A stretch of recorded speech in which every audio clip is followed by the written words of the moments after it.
नमस्कार बच्चों, स्वागत है साइंसेस पर। आज हम बोर्ड एग्जाम 2027 के लिए टॉप 50 क्वेश्चन सीरीज का क्वेश्चन नंबर 8 पढ़ रहे हैं, जिसका नाम है संचारण। बच्चों, ये प्रश्न देखने में बहुत ही आसान लगता है, लेकिन एग्जाम में इसके अंदर कई बातें पूछी जा सकती हैं। पहला सवाल जो है वो पूछा जाएगा कि संचारण क्या है और लोहे पर ही जंग क्यों लगती है। साथ ही बच्चों हम समझेंगे जस्तीकरण क्या होता है और यह लोहे को जंग से कैसे बचाता है। तो वीडियो को अंत तक जरूर देखना, क्योंकि आखिर में इसी टॉपिक से एक बोर्ड लेवल का क्वेश्चन भी बच्चों मैं आपको दूंगा।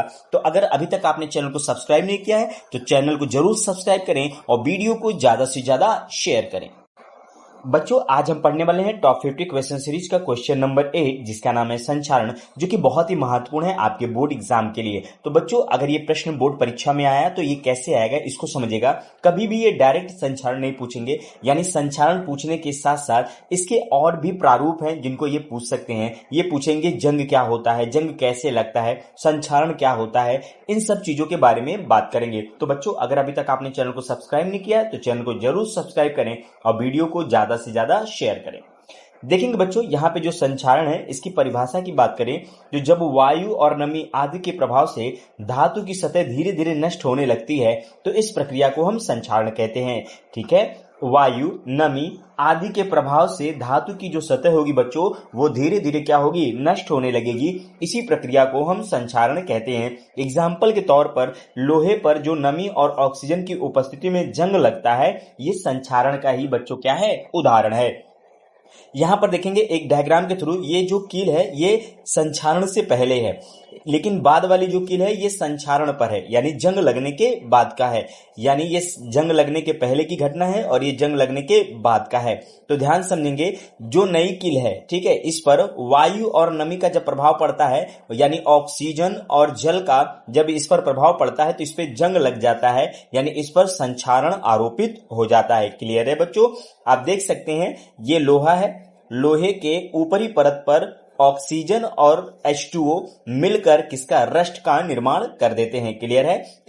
यहां पर बच्चों एक इंपॉर्टेंट पॉइंट याद रखेंगे, यानी मेटल ऑक्सीजन के साथ रिएक्शन करेगा, नमी के साथ, ये किस में कन्वर्ट हो जाएगा, संचारण में।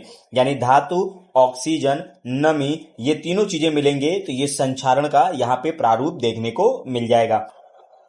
बच्चों, यहां पर हम अब देखेंगे संचारण रोकने के उपाय। तो पहला जो है वो पेंट या पॉलिश करके आप संचारण को रोक सकते हैं। जो धातु की सतह है उस पर आप पेंट की परत चढ़ाएंगे तो वो क्या होगा, हवा और नमी के संपर्क से रुक जाता है, यानी डायरेक्ट कांटेक्ट में नहीं आएगा, जिससे संचारण नहीं होता है। ठीक है, ध्यान समझेंगे बच्चों। जस्तीकरण क्या होता है? जस्तीकरण का मतलब लोहे पर जिंक की परत चढ़ा दी जाती है। ठीक है, जस्तीकरण में जो लोहा है उस पर जिंक की परत जब चढ़ा दी जाएगी, जिससे क्या होगा, लोहा हवा और नमी के संपर्क में नहीं आएगा और संचारण से बचा रहता है। एक कोटिंग होती है, आप समझिए, मान लीजिए ये लोहा है बच्चों, ठीक है, ये क्या है, लोहा है। अब इस पर हमने जस्तीकरण कर दिया, यानी जिंक का लेप लगा दिया। ठीक है, अब क्या होगा, जो ऑक्सीजन होगा और H2O होगा वो डायरेक्ट कांटेक्ट में लोहे के नहीं आएगा, जिससे इस पर संचारण नहीं होगा। क्लियर है? तो लोहे पर जिंक की परत चढ़ा दी जाती है, जिससे लोहा हवा और नमी के संपर्क में नहीं आता और संचारण से बच्चों क्या होता है, बचा रहता है।